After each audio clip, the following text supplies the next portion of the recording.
সুপ্রিয় দর্শক, মেহেরপুর প্রতিদিন স্টুডিও থেকে স্বাগত জানাচ্ছি। সংবাদ বিশ্লেষণ অনুষ্ঠানে আমাদের মাঝে আজকে উপস্থিত হয়েছেন মেহেরপুরেরই সন্তান, যিনি ঢাকায় থাকেন।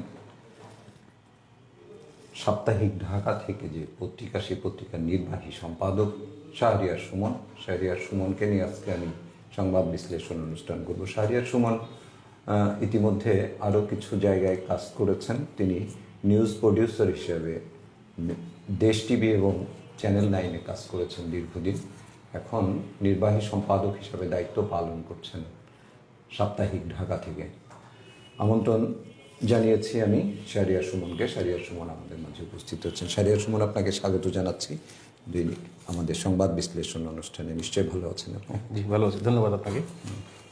আমরা আসলে কিছু সংবাদ পড়ে নেব। আমাদের এই গ্রেটার কুষ্টিয়ার ভিতরে যে সমস্ত আমাদের প্রিন্ট মিডিয়া এবং অনলাইন পোর্টালগুলো যে সমস্ত সংবাদগুলো পরিবেশন করে থাকে, সেগুলো নিয়ে আমরা কিছু সংবাদ নিয়ে মূলত এই সংবাদ বিশ্লেষণ অনুষ্ঠান করি। তা আমি প্রথমেই আমাদের প্রিন্ট মিডিয়ার যে সমস্ত সংবাদগুলো, আমি কিছু গুরুত্বপূর্ণ সংবাদ পড়ার চেষ্টা করে তারপরে আমরা আলোচনায় যাব। আমার হাতে আছে মেহেরপুর প্রতিদিন। মেহেরপুর প্রতিদিনের প্রধান সংবাদটি হচ্ছে, নারী ক্ষমতায়নে এশিয়ার শীর্ষে বাংলাদেশ, বেগম রোকেয়া দিবসে প্রতিমন্ত্রী ফরহাদ হোসেন। বঙ্গবন্ধু ভাস্কর্য ভাঙচুর ঘটনা সমগ্র জাতিকে ব্যথিত করেছে, হাসানুল হক ইনু। ঝিনাইদহে বিভিন্ন স্থানে বেগম রোকেয়া দিবসে জয়িতা সম্মাননা প্রদান। আলমডাঙ্গায় চলছে 27টি অবৈধ সমিল, অস্তিত্ব সংকটে সামাজিক বনায়ন। মেহেরপুরে 3 জন করোনা আক্রান্ত, যদি এটা গতকালকের ছিল। আছে বঙ্গবন্ধু ভাস্কর্য ভাঙচুরের প্রতিবাদে মুজিবনগরে বিক্ষোভ। মোড়লগঞ্জ চিনিকলের আখ চাষি ও শ্রমিক কর্মচারীদের স্মারকলিপি প্রদান। অনুমোদনহীন বীর মুক্তিযোদ্ধা গেজেট যাচাই 19শে ডিসেম্বর, মুক্তিযুদ্ধ বিষয়ক মন্ত্রণালয়। আমার হাতে আছে দৈনিক পশ্চিম অঞ্চল। দৈনিক পশ্চিম অঞ্চলের প্রধান সংবাদটি করেছে, স্বপ্নের সেতু পদ্মার এপার ওপার, রাত পোহালেই যুক্ত হতে পারে সর্বশেষ স্প্যানটি। বেগম রোকেয়া দিবসে ভার্চুয়াল আলোচনা সভা, জয়তীদের মধ্যে পুরস্কার প্রদানে জনপ্রশাসন প্রতিমন্ত্রী ফরহাদ হোসেন। বিজ্ঞানের আশীর্বাদে আমাদের দেশে কৃষি সহ সর্বস্তরের ছোঁয়া লেগেছে উন্নয়নের। কোটচাঁদপুরে আমন ধান চাল সংগ্রহের শুভ উদ্বোধন করলেন এমপি চঞ্চল। বালি খেকোদের দৌরাত্ম্য বৃদ্ধিতে একাধিক জমি গভীর গর্তে মৃত্যুপুরী। দর্শনায় ছটাঙ্গা মাঠে আবাদি জমি নষ্ট করে চলছে বালি উত্তোলন। দর্শনা কেরুর চিনি মিল চিনিকল শ্রমিকদের প্রধানমন্ত্রী বরাবর স্মারকলিপি প্রদান। আলমডাঙ্গায় মাস্ক না পরায় ভ্রাম্যমাণ আদালতে অভিযান, জরিমানা। গাংনীতে নদী থেকে অবৈধভাবে বালু উত্তোলন, ভ্রাম্যমাণ আদালতে জরিমানা। আমার হাতে আছে সময়ের সমীকরণ।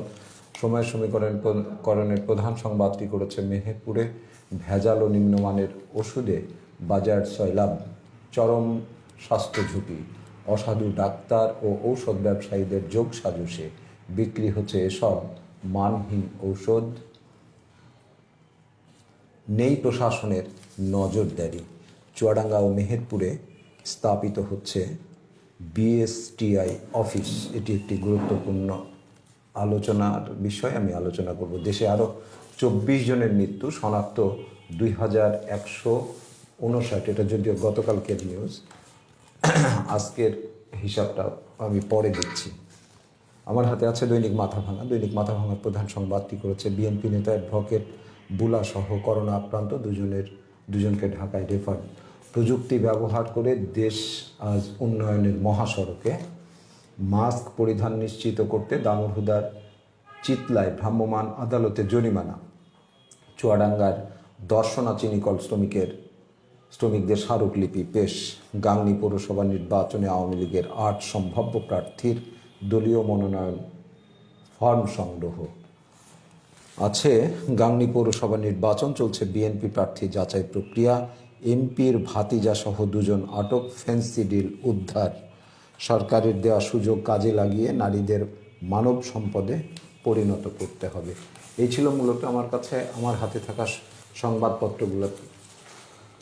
খবর। আমি প্রথমেই মেহেরপুর প্রতিদিনের নারীর ক্ষমতায়নে এশিয়ার শীর্ষে বাংলাদেশ, বেগম রোকেয়া দিবস উপলক্ষে আমাদের মাননীয় জনপ্রশাসন প্রতিমন্ত্রী ফরহাদ হোসেনের এই মন্তব্যটি দিয়ে আমি আলোচনা শুরু করতে চাই। শারিয়ার সুমন, আপনি জানেন যে আমাদের এই নারীর ক্ষমতায়ন নিয়ে আসলে আমাদের এই সাবকন্টিনেন্টে বিশেষ করে যে কোন দেশে কতটুকু নারীদের অগ্রযাত্রাকে রোহিত করা হয়েছে, কতটুকু তাদেরকে আসলে প্যাট্রোনাইজ করা হয়েছে, এই নিয়ে নানান সমীক্ষা, নানান কিছু আছে। সেক্ষেত্রে এই প্যারামিটারে বাংলাদেশ অনেকটা এগিয়ে আছে। আপনি জানেন আমাদের প্রধানমন্ত্রীও একজন নারী, বিরোধী দলীয় নেত্রী নারী, আমাদের স্পিকার নারী।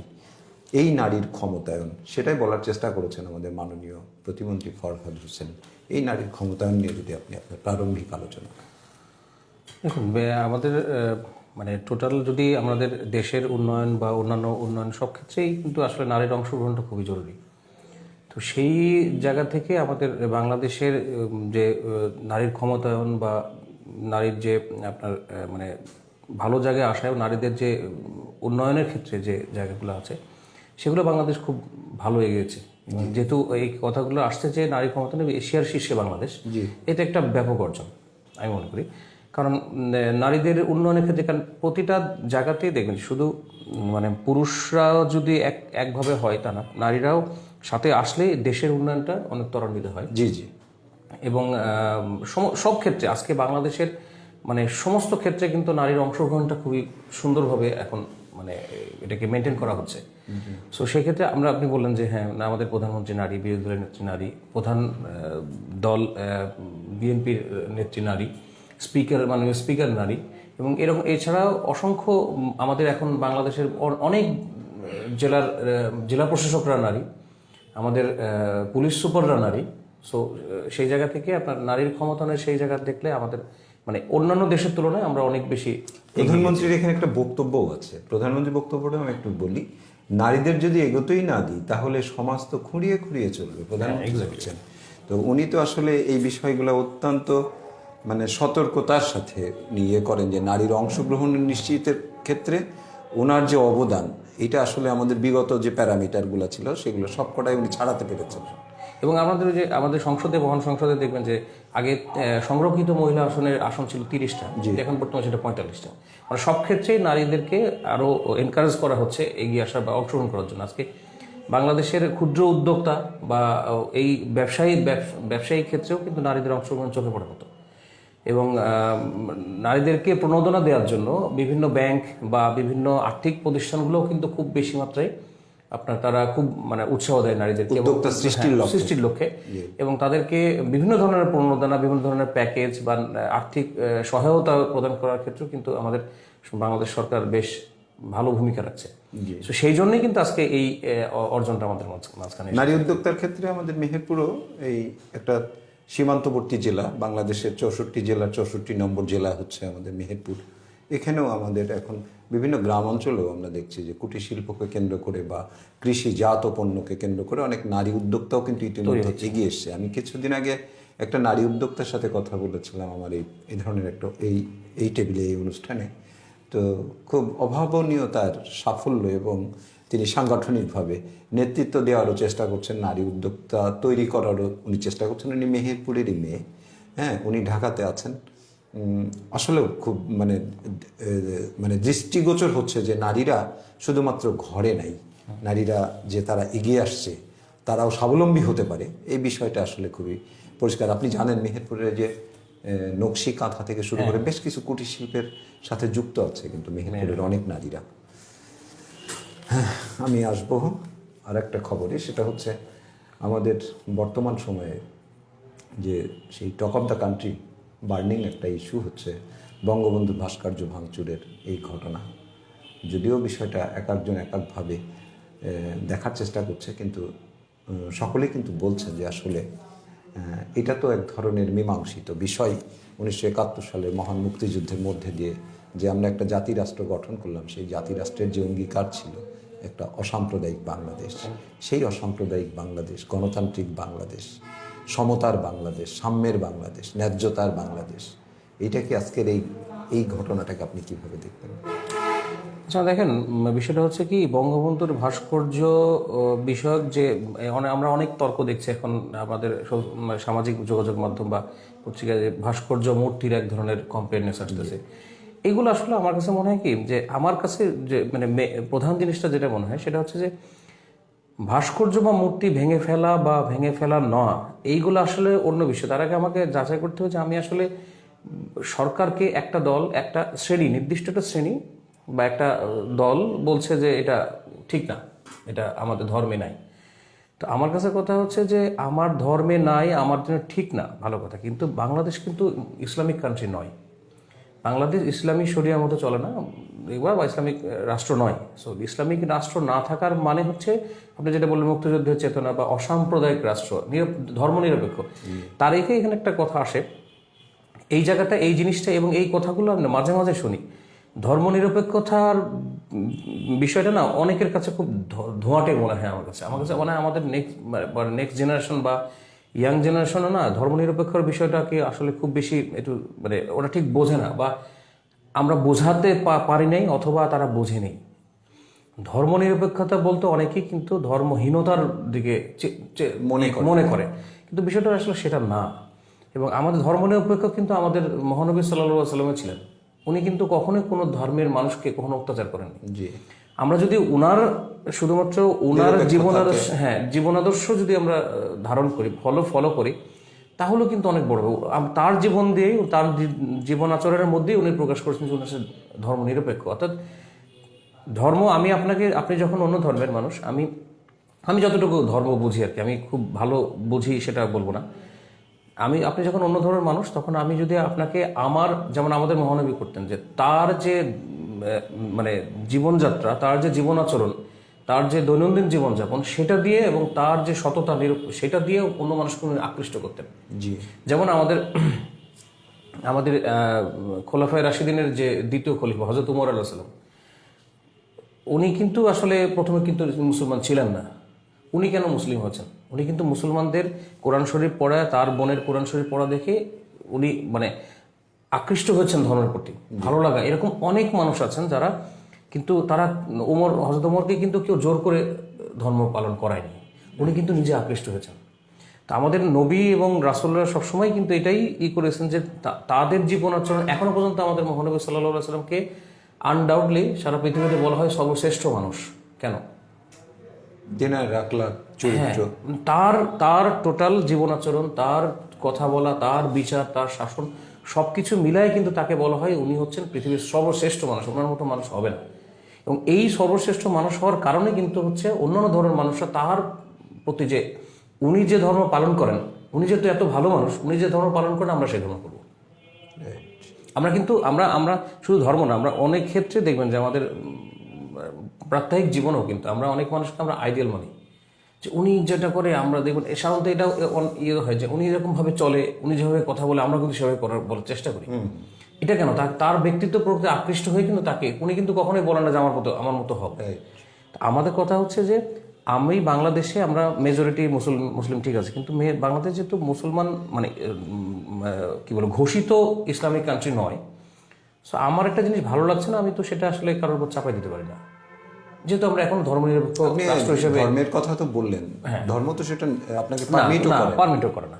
আরেকটা জিনিস হচ্ছে আমি যেটা এখানে ঠিক আছে, এখন আমার কথা হলো যে এটা ঠিক যে একটা কোনো যদি অন্যায় হয়, কোনো যদি খারাপ কিছু হয়, সেটা আমি আমার ধর্মে আমার মানতে অসুবিধা হচ্ছে, আমি সেটা বলতেই পারি, এটা অস্বাভাবিক কিছু না। কিন্তু বলার ভাষাটা এরকম উগ্র হবে কেন? বডি ল্যাঙ্গুয়েজগুলো খুব আমরা যে ওয়াজগুলো বা যেগুলো যেভাবে মুক্তিযুদ্ধ ভাস্কর্যকে ভাঙার বা বঙ্গবন্ধুর ভাস্কর্যকে ভাঙার যে আহ্বানটা আসতেছে, যেভাবে বলা হচ্ছে, আমার কথা হলো যে এটা আপনারা বলতেই পারেন আপনাদের ভালো লাগছে না, যে আমি যেমন আমার এখানে একটা প্রবলেম আছে, আমি এখানে ভাস্কর্য দেখছি, আমার মনে হচ্ছে আমার সমস্যা হচ্ছে, আমি একজন নাগরিক হিসেবে এটা আমি বলতেই পারি। সেটা কিভাবে বলবো? আমি কি সেটা ভেঙে ফেলার জন্য করবো? তাহলে তো আমি আইন নিজের হাতে তুলে নিলাম। কোনো রাষ্ট্রই তো আইন নিজের হাতে তুলে নেওয়ার পক্ষে নাই। রাষ্ট্র তো নিজস্ব আইন আছে। আমার কথা হলো আমি তাহলে আবেদন করি সরকারের কাছে, সরকার ভুল করতেই পারে, এটা সরকার ভুল হতেই পারে। আমার কাছে কথা হচ্ছে যে যেহেতু আমাদের কাছে মনে হচ্ছে যে হ্যাঁ এটা অন্যায় হচ্ছে বা ঠিক হচ্ছে না, বা আমাদের মুসলমান চেতনায়, মুসলিম চেতনায় বা মুসলমানের বিশ্বাসে আঘাত আনছে, তা আমরা তাহলে সরকারের কাছে আবেদন করি, যেহেতু সরকার এটা করছে বা আওয়ামী লীগ এটা করছে, সো আমরা তাকে আহ্বান জানাই। প্রথমেই আপনি যদি এক্সট্রিম পর্যায়ে চলে যান তাহলে তো এটা আসলে হলো না। আমি আহ্বান করি সরকারকে, জানাই যে এইটা আপনারা করছেন, এটা ঠিক হচ্ছে না, আমাদের মুসলমানদের জন্য এটা আঘাত স্বরূপ হচ্ছে, আসেন আলোচনা করেন, করে বোঝান, তারাও করুক, আস্তে আস্তে জিনিসের সমাধান করুক। ইসলাম শান্তির ধর্ম, শান্তি মতোই সব কিছু সমাধান হবে। কিন্তু আপনি যদি প্রথমেই এই বলেন যে না, যেভাবে আমি শুনলাম যে কি বঙ্গবন্ধুর ভাস্কর্য হলে আমরা বুড়িগঙ্গায় ফেলি, এটা কোনো ভাষা হতে পারে না আসলে, এটা কোনো ভাষা হতে পারে না। পরবর্তী পর্যায়ে একটা জিনিস খেয়াল করবেন, ওনারাই কিন্তু আবার, এটা খুব আশ্চর্যজনক বিষয়, ওনারা কিন্তু গত কয়েকদিনের মধ্যে নতুন করে প্রেস কনফারেন্স করে ওনারা বলছেন যে না, আমরা তো আসলে ভাঙতে বলি নাই বা এরকম কিছু বলেন নাই। কিন্তু এটা আসলে আমার কাছে বেশ খুব ওনারা একটা বিষয় নিয়ে আন্দোলন কেউ করতেই পারে, কিন্তু আন্দোলন করতেই প্রশ্ন হচ্ছে যে আমাদের যাপিত জীবনে, আমাদের রাষ্ট্রীয় জীবনে আমরা তো এত দুর্নীতি, রাহাজানি, অন্যায়, অবিচার, আমাদের সুশাসনের অভাব, ঘুষ, দুর্নীতি, এগুলোর বিরুদ্ধে, বা আপনি বলতে পারেন সাম্প্রতিক সময় বেশ কিছুদিন থেকে মাদ্রাসা লেভেলে যে সমস্ত অপ্রীতিকর ঘটনাগুলো ঘটছে, সেগুলো নিয়ে তো এনাদেরকে কখনো রাস্তায় নামতে দেখিনি। একটা ভাস্কর্য নিয়ে ওনারা যতটা সোচ্চার হলেন, মানে একটা অবজেক্টকে যেভাবে সাবজেক্ট বানানোর চেষ্টা করলেন, কিন্তু সাবজেক্ট হিসাবে বাংলাদেশে যে সাবজেক্টগুলো সত্যিকার অর্থে আমার সমাজ ব্যবস্থাকে পরাস্ত করছে প্রতিনিয়ত, আমরা সেই বিষয়গুলো নিয়ে তিনাদেরকে কথা বলতে শুনছি না। না, সেটা ঠিক আছে। আমার কাছে কথা হচ্ছে যে এটা আপনার ধরেন প্রতিবাদ আসাটা খুব, বাংলাদেশের মতো দেশে যে আমাদের যে দুর্নীতি বা ঘুষ সুদ যেগুলো বললেন, এগুলো সবগুলোই হচ্ছে, এগুলোর প্রতিবাদ আসা উচিত সব জায়গা থেকে। এটা শুধু তাদেরকেই করতে হবে বিষয়টা সেরকম না, আমরাও করতে পারি।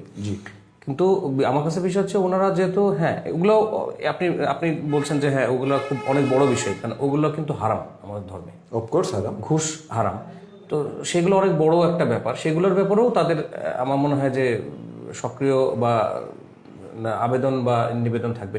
আমার কাছে সমস্যা ওইটা নেই। আমার কথা হচ্ছে যে আমি আমার নাগরিক জীবনে, আমার ধার্মিক জীবনে আমি ধর্ম পালন করি, আমার কাছে কোনো একটা জিনিস খারাপ লাগতে পারে, আমার কাছে সেটা আমি প্রতিবাদ করতেই পারি, আন্দোলন করতেই পারি। আমি যেটা আমার ভালো লাগছে না, অথবা আপনি একটা ভুল কিছু করছেন, সরকার একটা ভুল কিছু করছে, প্রশাসন একটা ভুল কিছু করছে, আমার কাছে মনে হচ্ছে যে না, এটা হয়তো সামাজিক জীবনে বা আমাদের প্রাত্যহিক জীবনে আমাদেরকে ক্ষতিগ্রস্ত করবে, সেটার জন্য আমি প্রতিবাদ করতেই পারি। কিন্তু প্রতিবাদের ভাষা কেন প্রথমেই এগ্রেসিভ বা মানে ফেলে দেব, ভেঙে দেব, এই যে ভাঙার হলো, যেমন কুষ্টিয়াতে যে বঙ্গবন্ধুর ভাস্কর্য ভাঙচুর হলো, সেখানে যে দুজন ছাত্র ধরা পড়লো, মাদ্রাসার ছাত্র ধরা পড়লো, তারা বলছে কি যে আমি ওনাদের ওয়াজ শুনে উদ্বুদ্ধ হয়েছে।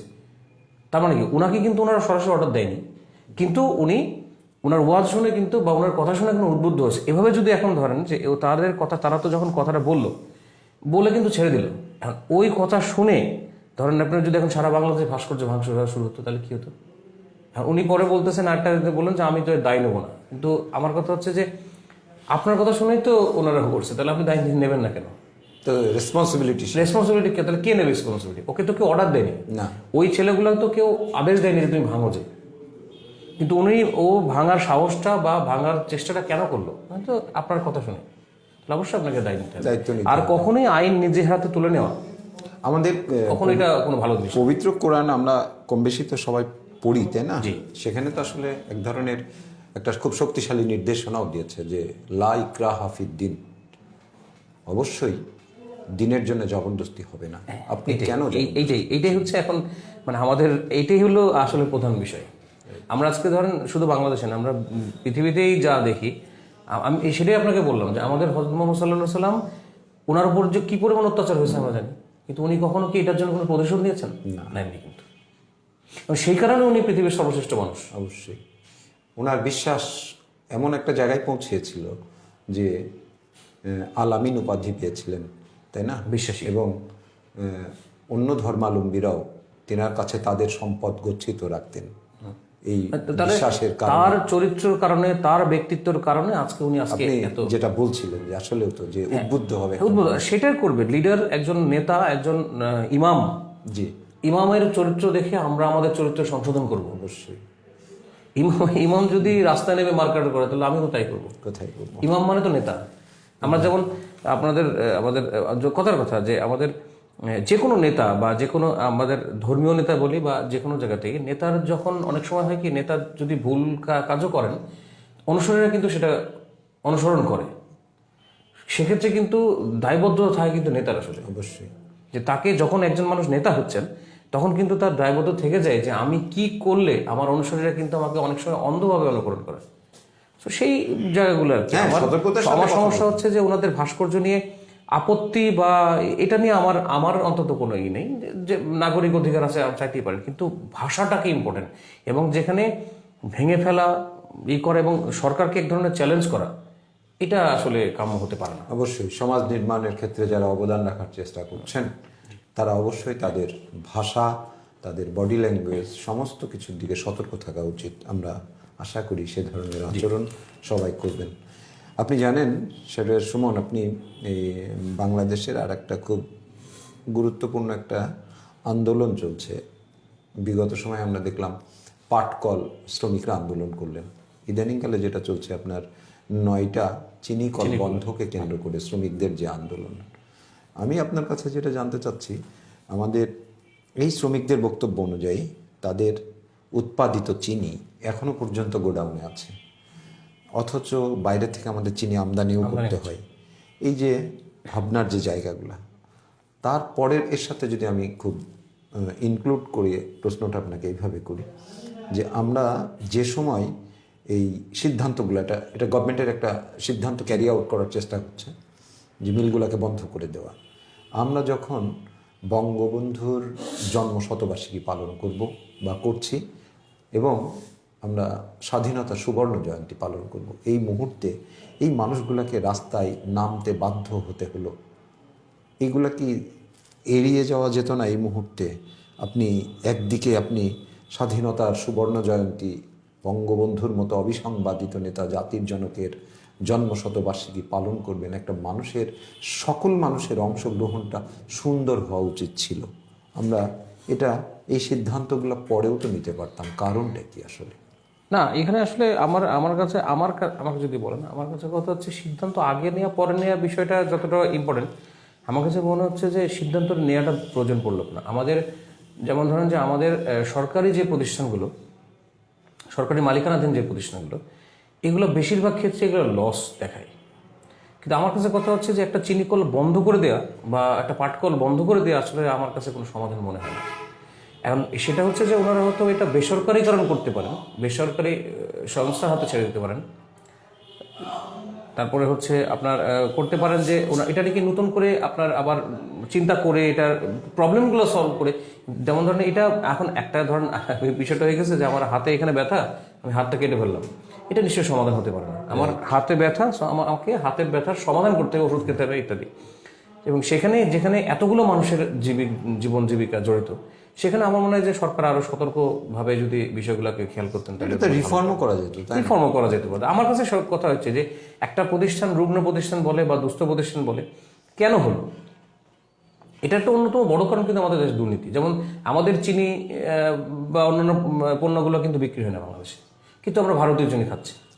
বাইরের থেকে আমাদের চিনির গুণগত মান ভালো, এটা এখানকার বিশেষজ্ঞরাই আবার বলছে। হ্যাঁ, এবং আরেকটা বিষয় যে আমি যে জায়গাটাকে একটু মানে করি, সেটা হলো কি যে আমাদের বাংলাদেশের মানুষরা কিন্তু অনেক শৌখিন বা অনেক এরকম না যে এই চিনির দাম কম ওই চিনির দাম বেশি বলে মানুষ এটা একটা অজুহাত দেওয়া হয় যে আমাদের বাংলাদেশের চিনির দাম বেশি ইন্ডিয়ার তুলনায়।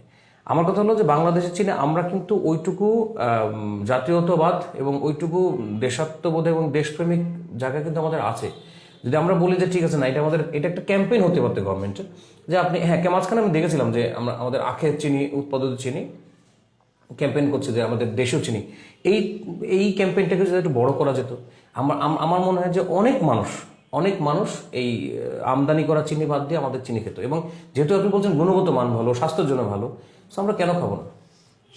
সেই দিকে মূল্যায়ন করে মার্কেটিং এর টাকা আরেকটু বাড়ায় পাবলিকের কাছে আরো স্বাভাবিকভাবে নিয়ে যে সরকার চাইলে করতে পারতো। বন্ধ করে দিয়ে আসলে কতটুকু মানে যুক্তিযুক্ত, আমি আসলে আমার একটু কথা আছে। আমি আসবো একটু। আপনি জানেন যে সারা পৃথিবীতে যে করোনা প্যান্ডামিক, সেই প্যান্ডামিক এড়িয়ে বাংলাদেশও বহন করছে একই সাথে মেহেরপুরও এই প্যান্ডামিক মোকাবেলা করছে। আপনাকে যদি একটু পরিসংখ্যান দিই, পরিসংখ্যানটা এমন যে আমার মেহেরপুরে আজকে পর্যন্ত যে আমরা নমুনা পরীক্ষা করতে সক্ষম হচ্ছি সেটা হচ্ছে সংখ্যাটা হচ্ছে 5180। আর এর এনটিতে আমরা যে ফলাফলটা পেয়েছি সেই ফলাফলটা হচ্ছে এই 5048, আর আজকের ফলাফলটা সম্ভবত 13।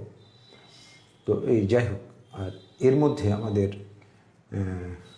পজিটিভ যে মানে পেশেন্ট হিসাবে কোভিড-19 আক্রান্ত হয়েছে এই সংখ্যাটা হচ্ছে 737। এর মধ্যে আমাদের 16 জন মানুষ মৃত্যুবরণ করেছেন এবং সুস্থ হয়েছেন 636 জন। এখান থেকে অন্যত্র চলে গেছেন আপনার 60 জন মানুষ। এটা ছিল আমার করোনা প্যান্ডামিকের মেহেরপুরের চিত্র আজকে পর্যন্ত। সরকার মোটামুটিভাবে বাধ্য করার চেষ্টা করছেন মাস্ক নো সার্ভিস। সেক্ষেত্রে আপনি গতকাল থেকে আজকে পর্যন্ত মেহেরপুরকে আপনি লক্ষ্য করেছেন যে এখানে আমরা সবাই কিন্তু আসলে মাস্ক পরছে না। গভর্নমেন্টের এক ধরনের অ্যাওয়ারনেস আছে, তাদেরকে আবার মোবাইল কোড করা হচ্ছে। কিভাবে দেখছেন বাংলাদেশের করোনা বা মেহেরপুরের এই বাস্তবতা, যদি একটু কম্পেয়ার করে বলেন? আসলে আমি যেটুকু মনে হচ্ছে আমার কাছে সেটা হচ্ছে কি যে আসলে দীর্ঘদিন ধরে আসলে এই অবস্থা চলছে, তো যে কারণে হ্যাঁ মানুষের কিছুটা সতর্ক হওয়া উচিত। কারণ বলা হচ্ছে সেকেন্ড ওয়েভ আমরা এখন পার করছি। তো এবং যেখানে আমাদের বাংলাদেশের তুলনায় কিন্তু আবার ওই ইউরোপ আমেরিকাতে কিন্তু সংক্রমণের সংখ্যা ওদের কিন্তু আরও বেড়ে গেছে।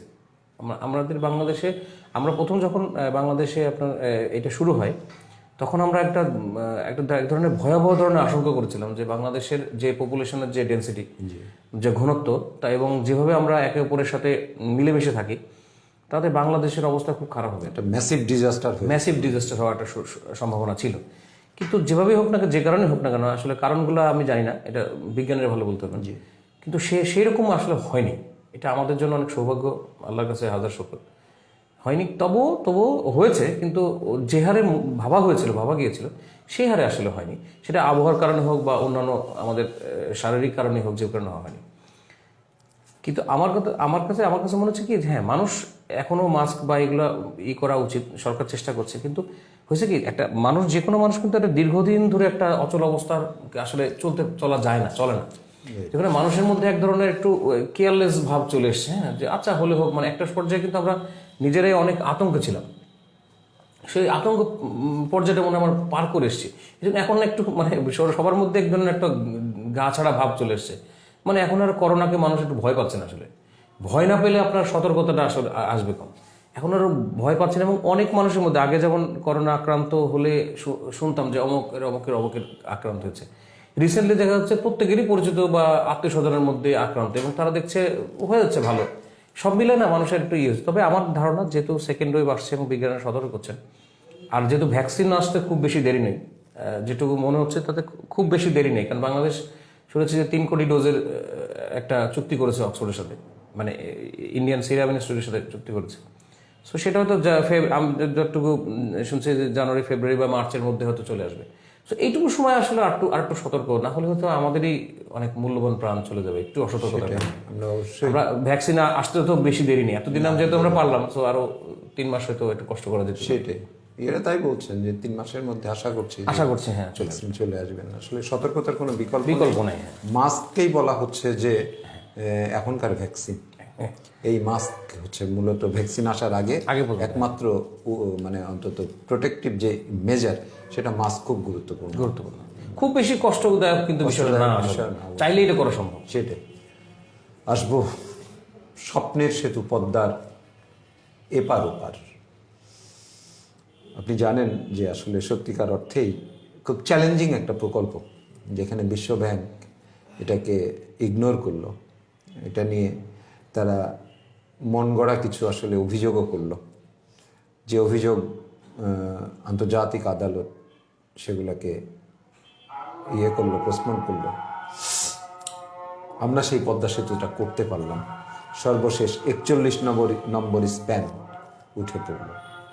কিভাবে দেখেন পদ্মা সেতু? আসলে এটা একটা শুধু মানে আমাদের যোগাযোগ ব্যবস্থার উন্নয়ন শুধু বলবো না, এটা একটা আমার মনে হয় এটা চ্যালেঞ্জ ছিল এবং এটা একটা বাংলাদেশের মানে ইগোইটিক যে বিষয়টা আর কি, যে বাংলাদেশের একটা ইগোতে আঘাত করেছিল বাংলাদেশ সহ টোটাল দেশ সমস্ত মানুষদের। বিশ্বব্যাংক একটা ইয়ে করেছিল যে মানে একটা মন গড়া কাহিনী, আপনি যেটা বলে আসলে মন গড়া, কারণ পরবর্তীতে কোথাও প্রমাণিত হয়নি। সুতরাং এবং সেই সেতুকে আমাদের মাননীয় প্রধানমন্ত্রী যখন ঘোষণা দিলেন আমরা নিজের টাকায় করবো, তো আমরা অনেকেই হয়তো ভেবেছিলাম যে আসলে এটা আদৌ কি সম্ভব নিজের টাকায় করা, বা আমাদের মতো দেশের যে বাজেট বা এখানে এত বড় বিশাল একটা প্রকল্প। কিন্তু শেষ পর্যন্ত অবশেষে মানে আমরা দেখতে পাচ্ছি একটা স্প্যান উঠলেই স্বপ্নের প্রত্যাশা আমরা দেখতে পাচ্ছি, সেই স্বপ্নের সেতুর এবং এইটার সফল বাস্তবায়ন হবে। এবং এটা একটা মানে শুধু একটা সেতু বাস্তবায়ন করা না, আমি বলবো এটা একটা চ্যালেঞ্জ, এবং এটা কি যে আমরাও পারি, আমরা নিজেরাই পারি।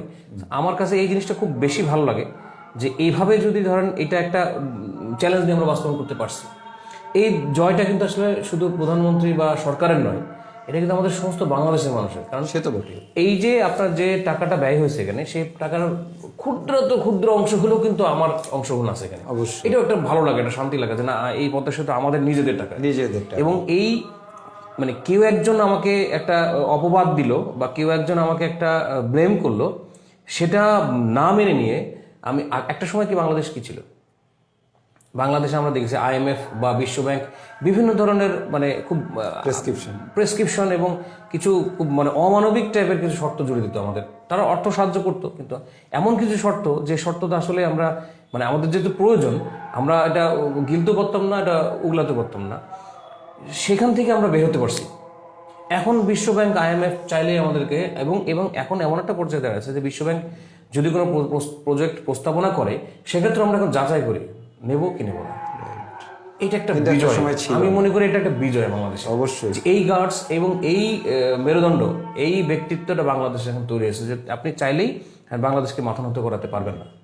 এবং এইটা কিন্তু তার একটা প্রমাণ যে আপনারা বলছেন যে আমার দুর্নীতি, আমি বলছেন না হয়নি, আপনারা প্রমাণ করতে পারেননি, প্রথম কথা। দ্বিতীয় কথা, আমি বলছি আমার টাকায় করবো, তোমাদের সাহায্য লাগবে না। এটা সমস্ত বাংলাদেশের মানুষের বিজয়, এবং এটা একটা বিশ্বকে দেখিয়ে দেওয়া যে আমরা পারি, আমরা পারবো, আমরা শুধু ভাবা বলি না। আমাদের এটা সত্যিকার অর্থে যদি বলা যায় যে আসলে অত্যন্ত জেদি প্রকৃতির এই ক্ষেত্রে আমাদের মাননীয় প্রধানমন্ত্রী, অবশ্যই ওনাকে আসলে সেই কি বলবো যে অভিনন্দন ধন্যবাদ দিয়ে ছোট করার কোনো সুযোগ নেই। আসলে ওনার জেদটাও কিন্তু কাজ করেছে এটা খুব পজিটিভলি, যে এত বড় একটা মেগা প্রজেক্ট যেখানে তার পূর্বের কোনো অভিজ্ঞতা নাই, তার সামনে কোনো সেই ধরনের কোনো উদাহরণ নাই, উনি কিন্তু এটাকে এই চ্যালেঞ্জটাকে উনি নিয়ে নিলেন, এইটা খুব মারাত্মক। হ্যাঁ, এবং অনেকেই আমরা অনেক সময় অনেক কথা বলি জেদে বা রাগে ক্ষোভে অনেক সময় বলি, কিন্তু সেটা বাস্তবায়ন আমরা করতে পারি না। সেটাই হচ্ছে আপনার প্রধান মুন্সিয়ানা, যে আমি এটা একটা শর্ত একটা উদ্যোগ নিলাম এবং সেটাকে শেষ পর্যন্ত বাস্তবায়ন করলাম। এবং এই যে এখানে আপনার যে যে সাপোর্টটা, সেদিন আমি একটা ছোট্ট একটা আপনার দেখলাম, ডকুমেন্টারি দেখলাম এটার উপরে, যে আমাদের আপনার এই সেতু কিন্তু আসলে আমাদের যমুনা সেতু কিন্তু আমাদের রেল সেতু আছে, যমুনা সেতু বা বঙ্গবন্ধু সেতু, যেটা এটার তুলনায় এটা কিন্তু একটু ডিফারেন্ট। ওইটা কিন্তু একই লেভেলে আপনার হচ্ছে যায়, এক সাইড দিয়ে রেল যায়, একদিকে যায়, সেটাতে একটু সমস্যা হচ্ছে যেহেতু, এই জন্য কিন্তু পরবর্তীতে যখন যমুনা ওই নদীর উপরে একটা রেল সেতু বানানোর প্রস্তাবনা আসতেছে, কিন্তু এটা কিন্তু তা না, এটা হচ্ছে দোতলা, নিচে ট্রেন যাবে, এবং বলা হচ্ছে যে নিচের যে রেলওয়ে ট্র্যাক সেটা হচ্ছে সেখান দিয়ে আপনার দোতলার ট্রেন যেতে পারবে, এবং ঘন্টায় 150 কিলোমিটার বেগেও এই ট্রেন গেলেও আপনার এই সেতুর কিছু হবে না। এটা একটা ব্যাপক ব্যাপার, এটা বিশাল ব্যাপার। এখানে বলা হয় যে পদ্মা সেতুতে আসলে আমাদের যে মডার্ন টেকনোলজি বলতে যেটা বুঝি আর কি, যে মডার্ন টেকনোলজির বর্তমান বিশ্বের মডার্ন টেকনোলজির সবচেয়ে মানে সর্বোচ্চ টেকনোলজি ব্যবহার করা হচ্ছে এখানে। এবং একটা জিনিস দেখবেন, এই পদ্মা নদী কিন্তু অনেকেই কিন্তু একটা বাজেটের প্রশ্ন নিয়ে আসেন, যে বাজেট হচ্ছে এই দেশে এত টাকা হয়েছে, কিন্তু এখানে এইগুলো আসলে খুব কম জানা টাইপের একটু মানে অভিযোগ। কারণ এটা নদীর উপরে ডিপেন্ড করে, বা নদীর স্রোতের উপরে বা প্রেক্ষাপটের উপর সব কিছুর উপর ডিপেন্ড করে আসলে সেটা বাজেট কি হবে, সেটার কতদিন লাগবে, এগুলোর উপরে। পদ্মা কিন্তু অন্যতম খরস্রোত নদী, জি, এশিয়া এবং বিশ্বের একাদশে। সেই নদীর উপরে আপনার ব্রিজ করাটা কিন্তু একটা বেস্ট চ্যালেঞ্জ। সো সেই চ্যালেঞ্জ আমরা জিতেছি। সো সেখান থেকেও কিন্তু আপনার এখানে মানে খরচ বা অন্যান্য বিষয় সে তো বটে, ডিজাইন এস্টিমেট এটা আপনি চূড়ান্ত করতে পারবেন না, এটা কিভাবে চূড়ান্ত এই পাইলিং করতে গিয়ে অনেক প্রবলেম, অবশ্যই অনেক কিছু। যখন আপনি একটা সমস্যার সম্মুখীন হবেন তখন আপনি কিন্তু আপনার অবশ্যই বাজেট ছাড়াই যাবেন, অবশ্যই, কারণ এটা আনএক্সপেক্টেড কিছু বিষয় চলে আসে। এটা আপনি এমন বিষয় না যে আপনি একটা ডিজাইন ফাইনাল করে দিলেন, এটা এস্টিমেট করে দিলেন, এত টাকা বরাদ্দ, এত টাকা এবারে বিষয়টা এমন না তো, এটা কারণ এটা প্রকৃতির সাথে তো এটা অবশ্যই। আমরা আসবো আর একটা প্রসঙ্গে। মেহেরপুরে ভেজাল ও নিম্নমানের ওষুধে বাজার সয়লাভ, চরম স্বাস্থ্য ঝুঁকি, এই বিষয়টা মাঝে মধ্যেই নিউজ হয়। এই নিম্নমানের ওষুধ, আপনি জানেন যে আমাদের খুব বড় মানে সংখ্যার পেশেন্ট ইন্ডিয়াতে যায়, মেহেরপুর থেকে সারা বাংলাদেশ থেকে। তাদের যে বক্তব্য, তারা ইন্ডিয়ার থেকে যে ওষুধ নিয়ে আসে, ওখানকার ট্রিটমেন্ট হওয়ার পরে ওখানকার যে ওষুধ নিয়ে আসে, তারা কম্পেয়ার করে আর কি, তারা বলে এটা। এবার অনেক ক্ষেত্রে তাদের যে প্যারাসিটামল, আমাদের যে প্যারাসিটামল এবং যে কোনো এই টাইপ অফ মেডিসিন, হ্যাঁ, আমাদের সাথে যে ডিফারেন্স তাদের, এইটা মারাত্মক। এবং তাদের ওষুধের যে কার্যকারিতা আর আমাদের ওষুধের যে কার্যকারিতা একরকম তো নয়। এর সাথে যুক্ত হয়েছে এই ভেজাল। আপনি দেখেন, আমি এমআরদেরকে ব্যক্তিগতভাবে আমি অভিযোগ করতে চাই না, এরা সবাই হায়ার এডুকেটেড, দেন এমএ পাস করে এই মেডিকেল রিপ্রেজেন্টেটিভ হিসেবে চাকরি করছে, ডাক্তারদের কনভিন্স করছে, ডাক্তারদের বাড়ির বাজারটা পর্যন্ত করে দেয় তারা তাদের চাকরির বেতনের ক্ষেত্রে। এটা কি কারণে দরকার হয়? ডেফিনেটলি সেই ওষুধের মানের প্রশ্ন তো অবশ্যই জড়িত। যদি জড়িত না হবে তাহলে ডাক্তার কেন কনভিন্সড হচ্ছে তার ইয়েতে, আর তাকে কোম্পানি বা কেন টাকা দিয়ে তাকে পুষতে হচ্ছে যে তার ওষুধটা যেন লিখে ডাক্তার। এই এক ধরনের কি বলবো এটাকে, আমাদের প্রচলিত ভাষায় যদি বলি যে তাকে এক ধরনের মধ্যস্থতাকারী দালাল হিসাবে রেখে দেওয়া হচ্ছে মাঠে। কিভাবে দেখবেন বিষয়টাকে? আসলে তবে এখানে এই বিষয়টা একটু খুবই মানে আপনি যে ইন্ডিয়া বা বাংলাদেশের ওষুধের এগুলো করলেন, এগুলো কিন্তু আসলে খুবই অস্বস্তিকর একটা বিষয়, এবং এটা এই প্রবলেমের মুখোমুখি কিন্তু আমরা কম বেশি সকলেই। কিন্তু এটাও জানবেন যে বাংলাদেশের ওষুধ কিন্তু এখন এক্সপোর্ট হয়। হ্যাঁ, তাও হচ্ছে, কিন্তু এক্সপোর্ট হয়, তাহলে আমার কাছে আমি যে জায়গাটায় আমার করা সেটা হচ্ছে কি, বাংলাদেশের ওষুধ এক্সপোর্ট হচ্ছে, যে সমস্ত কান্ট্রিগুলো ওষুধগুলো নিচ্ছে তারা নিশ্চয়ই মান যাচাই করছে, এবং সেই মান যাচাই কিন্তু উত্তীর্ণ হচ্ছে।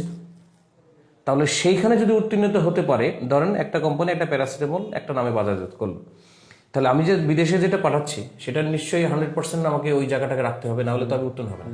তাহলে ওই কোম্পানির প্যারাসিটামল যখন আমার কাছে আসছে তখন এটা মান একটা 100% থাকছে। দুই রকম ভাবে তৈরি হচ্ছে। হ্যাঁ, এটা হলো বিষয়। তাহলে আমরা এটা হচ্ছে আমার কাছে মনে হয় যে মাত্রা অতিরিক্ত লোভের কারণে এটা হচ্ছে, যে মুনাফার লোভ যেটা। কারণ একটা ওষুধ একটা কোম্পানি বিদেশে যাচ্ছে, একরকম কোয়ালিটি বানাচ্ছে, দেশের জন্য আরেক রকম কোয়ালিটি বানাচ্ছে নিশ্চয়ই, না হলে কেন সেন্স থেকে এটা করছে? কারণ আর দেশের মানুষ তাহলে ক্ষতিগ্রস্ত হচ্ছে, আর তার বাইরে সেটা করতে পারবে না, সেখান থেকে তার অর্থনৈতিক বিষয় আছে। অর্থনৈতিক বিষয়, ওখানে তো ওটা পারমিটই পাবে না, লাইসেন্স পাবে না যাওয়ার জন্য। আরেকটা বিষয় হচ্ছে যে আপনি ডাক্তারদের বা এই যে এর কথা বললেন, এখানে আমি যতটুকু বুঝি, আমি যতটুকু জানি, সেটা হচ্ছে যে বেসিক্যালি আমাদের মেডিকেল রিপ্রেজেন্টেটিভ যারা আছেন তাদের দায়িত্ব কিন্তু আসলে ডাক্তারকে বলা যে আমি আমার এই প্রোডাক্টটা, কারণ ডাক্তাররা তো সব কোম্পানির সব প্রোডাক্ট সম্বন্ধে অনেক সময় জানেন না। নতুন কোনো প্রোডাক্ট ইন্ট্রোডিউস হয়েছে বাজারে কোনো কোম্পানির, তো সেখানে আপনার হচ্ছে যে ওর কাজ হচ্ছে সেই প্রোডাক্ট সম্বন্ধে ডাক্তারকে ইনফর্ম করা। এখন ডাক্তার সিদ্ধান্ত নেবেন উনি কোনটা করবেন, কোনটা বেটার। কারণ এক একটা কোম্পানি এক এক রকম স্পেশালিটি নিয়ে, এক এক রকম কোয়ালিটি নিয়ে জিনিসটা বানাচ্ছে। এক প্যারাসিটামলের 5 রকম 10টা কোম্পানি বা 5টা কোম্পানি 5 রকম বানাচ্ছে, অ্যান্ড ডাক্তার ডিসাইড করবেন আসলে উনি কোনটা প্রেসক্রাইব করবেন। সেটা ডিপেন্ড করা উচিত ছিল কোয়ালিটির উপরে, সেটা ডিপেন্ড করা উচিত ছিল আদার সাপোর্টিংয়ের উপরে। কারণ এখন অনেক দেখবেন যে প্যারাসিটামলের সাথে, শুধু প্যারাসিটামলের সাথে আরও কিছু জিনিস যোগ করা হয়, এই সব মিলে কিন্তু আসলে হওয়া উচিত ছিল। কিন্তু বিষয়টা ওইদিকে না যে হয়ে গেছে কি, যে এখন যারা করেন তারা করেন যে না ঠিক আছে ডাক্তারের কত সুবিধা দেওয়া যায় সেটার উপরে চলে এসছে, যে আমার প্রোডাক্ট আপনি দেখেন না, কোয়ালিটি এটা ব্যাপার না, আপনাকে আমি কত সুবিধা দিচ্ছি সেটাই ইম্পর্টেন্ট হয়ে গেছে। বাট হওয়া উচিত ছিল আমার প্রোডাক্ট কত ভালো সেটার উপর করা ছিল। এই যে অসুস্থ প্রতিযোগিতা, এই অসুস্থ প্রতিযোগিতার কারণে আজকে এই জায়গা থেকে ভুক্তভোগী কারা হচ্ছে? আমরা সাধারণ মানুষ, আমরা যারা রোগী, যারা একটা জিনিস বলবেন যে স্বাস্থ্য বিভাগে স্বাস্থ্য ক্ষেত্রে যেমন ধরেন যে আপনার কখনোই আমি ওষুধের দাম নিয়ে কিন্তু কখনো ফার্মেসি বা দোকানদারকে দরাদরি করি না। এখানে কিন্তু আপনার এখানে দাম দর হয় না। এখানে কখনো আমরা ডাক্তার কখনো কোনো ওষুধ লিখলে আমরা বলি না ভাই কেন লিখলেন ওষুধটা, এটা কখনোই বলি না। তার মানে আমি কি কিন্তু 100% একটা ডাক্তারের উপর নির্ভরশীল এবং উনি যা বলছে তাই আমাকে তাই করছে। আজকের এই রিপোর্টটা আমি পড়েছি, এখানে আপনার অনেক রকমের কথা বলা হচ্ছে যে না আপনার যে অনেক সময় প্রয়োজনে অতিরিক্ত টেস্ট দেওয়া হয় বা করা হয়, এটা শুধুমাত্র কারণ এটা আমি কিন্তু করছি। আমার ডাক্তাররা যখন আমাকে বলবে যে আপনি এই টেস্টগুলো করেন, তখন কিন্তু আমি করতে বাধ্য, অ্যাটলিস্ট আমার নিজের সুবিধার জন্য বা আমার ভালোর জন্য আমি করি। কিন্তু আমি কিন্তু একবারে বলি না ডাক্তার সাহেব এটা তো আমার দরকার নেই। আমি যদি বুঝিও যে এটা আসলে আমাকে বাড়তি করতে বলছে, তারপরেও কিন্তু আমি সাধারণত এটা করি না, কেউই করে না। নিজের সুস্থতা তাহলে ডাক্তারদের উপর 100% নির্ভর করছি। উনি যতগুলো ওষুধ প্রেসক্রাইব করছেন সেই ওষুধগুলাই আমরা কিনছি। এটাও হতে পারে যে আমার ওষুধ প্রেসক্রাইব অনেক সময় বেশি করেন, এটা হতে পারে সেটা আমার ভালোর জন্য হতে পারে, কিন্তু বেশিরভাগ সময় যেটা হয়েছে কি আমরা সেটাই মনে করেই কিন্তু ওষুধগুলোকে ব্যবহার করি। বেশিরভাগ সময় দেখা যায় যে না, অনেক সময় এটা এবং এইগুলা কিভাবে আসে দেখেন, ধরেন আপনি একজন ডাক্তার, আপনি আমাকে 5টা ওষুধ দিলেন, অনেক সময় আমরা ডাক্তার চেঞ্জ করে অনেক জায়গায় যাই, ওইখানে গিয়ে আমরা বুঝলাম কিভাবে যে আমার তো জানার কথা না এই 5টা ওষুধ আমার প্রয়োজন নেই। আরেকজন ডাক্তারের কাছে যখন গেলাম তখন উনি বললেন কেন এই 3টা ওষুধ দরকার নেই, তখন কিন্তু আমি বুঝে গেলাম যে এই 3টা ওষুধ আমার বাড়তি।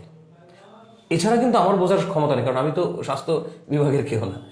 সেইখান থেকে ধরেন এবং আমার মনে হয় যে আসলে এই অসুস্থ প্রতিযোগিতা আমাদেরকে আসলে কি বলবো যে সব দিক থেকে অবশ্যই এগুলো নিরসন হওয়া উচিত। আর এই ওষুধ নিম্নমানের আসলে এটা বলার কোনো কিছু নেই। আসলে এটা আমার মনে হয় আমার জন্য অপরাধ, এবং এটা হচ্ছে মানে আমার কাছে মনে হয় যে এটা তো মানে মৃত্যুদণ্ড পাওয়ার মতো অপরাধ, কারণ এই ওষুধ খেয়ে অনেক মানুষ মারা যাচ্ছে এবং শিশুরা খাচ্ছে, তারা এটা তো এক ধরনের আপনার খুন করছে। তারা কেউ তিলে তিলে খুন করছে, কেউ একই তো বিষয়।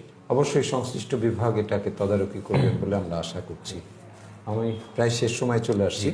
চুয়াডাঙ্গা ও মেহেরপুরে স্থাপিত হচ্ছে বিএসটিআই এর অফিস, আপনি জানেন। ঠিক এই প্যারালাল আর একটা নিউজ, আমরা শিশু খাদ্যে ভেজাল দিই। আমার দেশে এগুলো দেখভালের জন্য বিএসটিআই আমার পণ্য সঠিকতা বিচারের প্রশ্নে বিএসটিআই দায়িত্ব পালন করার কথা। এর মধ্যে থেকে যেখানে ওনার কাছ থেকে যে পণ্যটা ওকে হয়ে আসলো, মার্কেটে আর সেই পণ্য আসছে না, অন্য পণ্য আসছে। উনি গিয়ে আবার সেই পণ্য ধরে উনি আবার জরিমানা করছেন মোবাইল করে, পণ্যের মান নিয়ন্ত্রণ হচ্ছে না।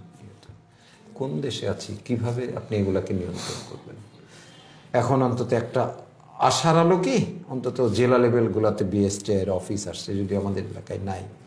এখন এই এলাকায় যদি আসে তাহলে হয়তো এই লোকবল দিয়ে হয়তো কিছুটা বাজার তদারকি করা। কিন্তু প্রশ্ন হচ্ছে যেগুলো প্রোডাক্ট আইটেম, যেখানে ফ্যাক্টরিতে ওয়্যার হাউসে পর্যন্ত আসার আগ দিয়ে যেগুলো প্রোডাক্ট হচ্ছে, সেই জায়গায় যদি তদারকি না করা যায়, তাহলে আমরা কি বাজারের এই প্রোডাক্ট ধরে আমরা কি আসলে এখান থেকে উত্তরণ ঘটাতে পারবো, বা বিএসটিআই এর পক্ষে সম্ভব? এটা আসলে টোটাল বিষয়টা হচ্ছে সুশাসন।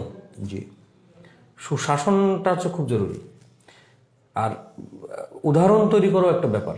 আমরা যেহেতু আমরা জাতিগতভাবেই আমাদের চেষ্টা হচ্ছে সব, আমরা দেখি এটা বলতে খুব খারাপ লাগে, তারপরেও বলি জাতিগতভাবে আমাদের সবসময় চেষ্টা হচ্ছে কীভাবে অল্প পরিশ্রমে বেশি মুনাফা করা যায়, বা এই যে মুনাফালবী ওষুধের কথা বললেন সব জায়গা থেকে। এখন ওষুধ যখন বিএসটিআই, এটা খুব ভালো একটা সংবাদ যে আমরা চুয়াডাঙ্গা মেহেরপুরে বিএসটিআই অফিস হচ্ছে, আমরা একটু আশা করতে পারি যে আমাদের অন্য সময়ের তুলনায় একটু ভালো অবস্থা তৈরি হবে। কিন্তু যখন এই কোনো পণ্য বিএসটিআই জমা পড়ে, তখন কিন্তু বিএসটিআই যে জাজমেন্ট বা যে ল্যাবরেটরি যে পরীক্ষাগুলো করা হয়, তখন কিন্তু আমি জানি যে এটা দেখেছি অনেক, যে ভালো পণ্যটা সবচেয়ে বেস্ট পণ্যটা বিএসটিআই জমা দেওয়া হয়। আপনি যেটা বলেন যে এটা তারপরে যখন এটা মার্কেটে আসতেছে, তখন কিন্তু ওই লেভেলটা থাকছে না, কারণ কিন্তু তখন কিন্তু গায়ে বিএসটিআই সিল মারা থাকছে। তখন আমরা সাধারণ ভোক্তা যারা, তারা জানছি যে হ্যাঁ এটা বিএসটিআই কর্তৃক ওকে। এটা বিএসটিআইয়েরই দায়িত্ব যে লোকবল সংকট বা এগুলো আসলে কোনো আমার অজুহাত নয় এগুলা। কারণ খুব ভালো মতোই জানেন যে বাংলাদেশের যে এখন আপনি ধরেন যে আপনার যে কোনো জায়গাতে আপনি জানেন যে আপনার এখানে এত লোকজন আছে, এটা কন্ট্রোল করতে আপনার 10 জন লাগবে, আপনি যদি 3 জন নিয়ে যান আলটিমেটলি আপনি পারবেন না।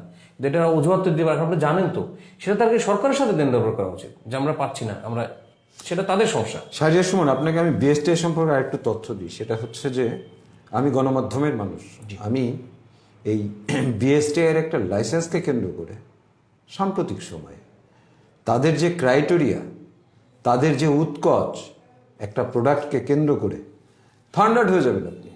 ঠিক তেমনি আপনি দেখবেন যে যারা ট্যাক্সেশনে চাকরি করছে, হ্যাঁ, ইনকাম ট্যাক্স, মানে এই জায়গাগুলোকে যদি আপনি আসলে খুব সরলভাবে, একটা মানুষের এন্ট্রেন্স যদি আসলে খুব স্মুথ না হয়, তাদের কাছে তো গিয়ে তো সুরক্ষা পেতে হবে। একটা লাইসেন্স তো করতেই চায়, একটা উদ্যোক্তা তো সকল কাগজপত্র কমপ্লিট করে সে কিন্তু তার প্রোডাক্টে যেতে চায়, কিন্তু সত্যিকার অর্থে তাদের প্রতিবন্ধকতার তো শেষ নাই, নানান প্রতিবন্ধকতা, এবং তারা সত্যিকার অর্থে এমনভাবে তাদের উৎকর্ষ চায়, এটা মনে হচ্ছে তারা পেয়েই থাকে। এটা তো আমাদের আসলে জাতীয় ব্যাধি। জি, এই ঘুষ দুর্নীতি, এটা তো আমাদের ব্যাধি, এটা আসলে সব ক্ষেত্রেই আছে, এবং এটা যেখানে আছে সেখানে হচ্ছে সমস্যা। কারণ এই ব্যাধি দূর না করে আসলে আপনি কোনো উন্নয়ন হচ্ছে, বাংলাদেশের উন্নয়ন হচ্ছে। আপনি একটা জিনিস চিন্তা করেন, বাংলাদেশে এখন, হ্যাঁ আগে এটা ছিল যে হ্যাঁ মান দুর্নীতিতে চ্যাম্পিয়ন ছিল, 1 নম্বর ছিল, এখন হয়তো 17 নম্বর বা 20 নম্বর, যেটাই হোক না কেন, কিন্তু এটা কিন্তু সে টপ 20-র মধ্যেই আছে। বিশ্বে এতগুলো দেশ, তার মধ্যে টপ 20-র মধ্যে বাংলাদেশ আছে। আমি শুধু মাঝে মাঝে ভাবি যে বাংলাদেশ এরপরও কিন্তু এগিয়ে যাচ্ছে এবং অনেক অনেক কার্যক্রম বাংলাদেশ করছে। আমি শুধু চিন্তা করি যে ধরেন এই দুর্নীতির 50% যদি কম হতো বাংলাদেশে, তাহলে বাংলাদেশ কোথায় যেত? কোথায় যেত? এবং এই যে আপনার যে লাইসেন্স, এবং আমি দেখেছি ওদের ক্রাইটেরিয়া, যেটা ক্রাইটেরিয়াগুলো কিন্তু ভালো, ওদের যে নিয়ম আছে, নিয়ম কানুন কিন্তু ভালো, এবং সত্যিকারে যদি আপনি নিয়ম মেনে দেন তাহলে কিন্তু আপনার কোনো সমস্যা থাকার কথা না। কিন্তু এখানে যে থেকে যাচ্ছে কিন্তু, এই কিন্তুর কারণে আপনি কয়েকটা ক্রাইটেরিয়া হয়তো আপনার জন্য অর্থের বিনিময় হচ্ছে কমে যাচ্ছে, সেক্ষেত্রে তো আপনার এখন আলটিমেট যদি আপনাকে তার কাছে এতগুলা টাকা দিতে হয়, তাহলে তো নিশ্চয়ই সে আপনার ওই পণ্য নিয়ে আর কোনো আর্গুমেন্ট করবে না, তাই না? সে তো তার মতো করে ব্যবসাটা করবে, কারণ সেই টাকাটা তো তুলতে চাইবে। কোথা থেকে তুলবে? জনগণের মধ্যে থেকে। এটাই সুশাসন এবং আপনার দুর্নীতির, এটাই সব মিলাই, এটাই সমস্যা। অনেক ধন্যবাদ শাহরিয়ার সুমন আপনাকে। আমাদের সময় একদমই শেষ। আবারও কোনো দিন কোনো সময় মেহেরপুরে আসলে আপনাকে নিয়ে আবার এই সংবাদ বিশ্লেষণ অনুষ্ঠানে বসবো, সেই আশা করছি আর কি। ধন্যবাদ ভাই, আর মেহেরপুর প্রতিদিনকেও ধন্যবাদ যে আমাকে এখানে আমন্ত্রণ জানানোর জন্য। এরকম একটা অনুষ্ঠানে, এরকম একটা ইতে বলতে পারছি, এটাও আমার জন্য একটা সৌভাগ্যের বিষয়। অনেক ধন্যবাদ আপনাকে। সুপ্রিয় দর্শক, কথা বলছিলাম শাহরিয়ার সুমনের সাথে, অনেক বিষয়গুলো নিয়ে কথা বললাম। আমরা চাচ্ছি যে আপনারা আমাদের এই অনুষ্ঠান সম্পর্কে কিছুটা মন্তব্য লিখবেন। আমরা সেই মন্তব্যগুলো পড়তে চাই, আপনাদের পরামর্শগুলো পড়তে চাই, আপনাদের জানতে চাওয়ার প্রশ্নগুলো পড়তে চাই, এবং তার অতিথিদের কাছ থেকে সেগুলোর উত্তর খুঁজতে চাই। আমি আশা করব আগামীকাল থেকে আপনারা যারা আমাদের এই অনুষ্ঠান দেখবেন, তারা অবশ্যই এই কমেন্টের ঘরে অবশ্যই আপনাদের প্রশ্ন করবেন এবং আমাদের জন্য মন্তব্য লিখবেন। করোনাকালীন সময় চলছে, সতর্ক থাকুন, নিজে সুস্থ থাকার চেষ্টা করুন, পরিবারকে সুস্থ রাখুন, বাইরে বেরোলে মাস্ক ব্যবহার করুন। শুভরাত্রি, ভালো থাকুন।